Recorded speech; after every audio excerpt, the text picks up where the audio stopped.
बच्चे ने बस एक किड स्मार्ट वॉच उठाई, कॉल किया और 1 सेकंड में ही सुंदर सेक्रेटरी घुटनों पर बैठ गई। उसने दोनों हाथों से 7 अरब का एक ब्लैक कार्ड दिया। सारे बड़े लोग शॉक में थे, लेकिन बच्चा बिल्कुल शांत और कूल था। असल में वो बच्चा दिखता तो 7 साल का था, लेकिन हकीकत में वो एक एडल्ट था। कुछ टाइम पहले उसकी सौतेली माँ ने उसे एक ट्रैप में मार दिया था, लेकिन जिस दिन जब उसकी रियल माँ की डेथ हुई थी, उसकी आंख खुलते ही वो वापस अपने 7 साल के टाइम में लौट आया। मरने से पहले माँ ने उसे एक बड़ी इनहेरिटेंस की दी थी और अपने भरोसेमंद असिस्टेंट्स भी उसके हवाले कर दिए थे। अपने बेटे के लिए सब कुछ रेडी करके माँ शांति से चली गई। उसी वक्त सौतेली माँ आई, एक चालाक और मैनिपुलेटिव औरत। उसने बच्चे को धमकाया और जबरदस्ती माँ बुलवाने की कोशिश की, लेकिन बच्चा एकदम अनफेज्ड था। ये देखकर औरत ने खुद का हाथ काट लिया और चिल्लाती हुई निकली, बच्चे पर झूठा इल्जाम लगाते हुए कि उसने उसे मारने की कोशिश की। उसका प्लान था कि ये सब बच्चे के डैड को बताकर उसकी इनहेरिटेंस राइट्स छीन ले, लेकिन बच्चा सब समझ गया और डरने की जगह आराम से एक कॉल किया। उसकी माँ के छोड़े हुए बॉडीगार्ड्स आ गए और पूरे हॉस्पिटल को सील कर दिया गया। सौतेली माँ अभी भी खतरा समझ नहीं पाई और डैड को सब बताने की धमकी देती रही। भूल गई कि इस घर में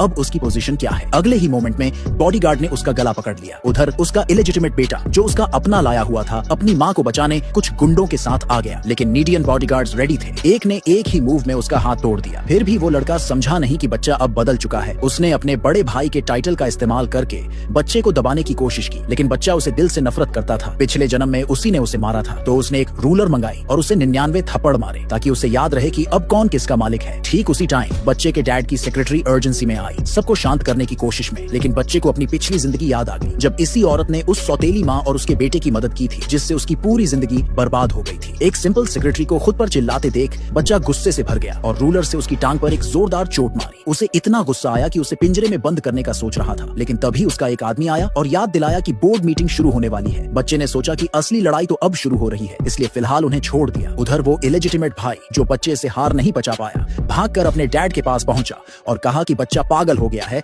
उसने उसकी माँ को मारने की कोशिश की। सेक्रेटरी ने भी उसकी बातों को सपोर्ट किया, कहा कि अब तो वो अपने भाई को मार रहा है और अपनी सौतेली माँ को पॉइजन देने की कोशिश कर रहा है। बाप गुस्से से भर गया। उसे एक आदमी ने बताया कि बच्चा कंपनी में बैड रेपुटेशन कमा चुका है और अगर इमरजेंसी मीटिंग बुलाई जाए तो उसे सीक्रेटली हटाया जा सकता है, लेकिन बच्चा ऑलरेडी सब जानता था। उसने अपनी माँ की छोड़ी हुई सेक्रेटरी को कॉल किया और बोला, लिमिट वाले स्टॉक फ्यूचर्स तुरंत खरीदो। फिर अपने ब्लैक ड्रेस पहने बॉडीगार्ड्स के साथ मीटिंग की तरफ बढ़ा। जैसे ही एंट्री के पास पहुंचा, उसका वही इलेजिटिमेट भाई रास्ता रोक कर बोला, तुझे अंदर जाने का कोई हक नहीं। इतना ही नहीं, सब डायरेक्टर भी आ गया और बच्चे पर चिल्लाने लगा, लेकिन बॉडीगार्ड ने उसे एक जोरदार स्लैप मारा बिना कुछ सोचे। और उसी वक्त मीटिंग टाइम से पहले ही शुरू हो गई थी। सारे शेयर होल्डर्स पहले से ही उस हरामी भाई द्वारा खरीद लिए गए थे और उसे न्यू हेयर बनाने की तैयारी थी, लेकिन जैसे ही सेक्रेटरी रिजल्ट अनाउंस करने जा रही थी, बच्चा ठंडी सीरियस एक्सप्रेशन के साथ अंदर दाखिल हुआ।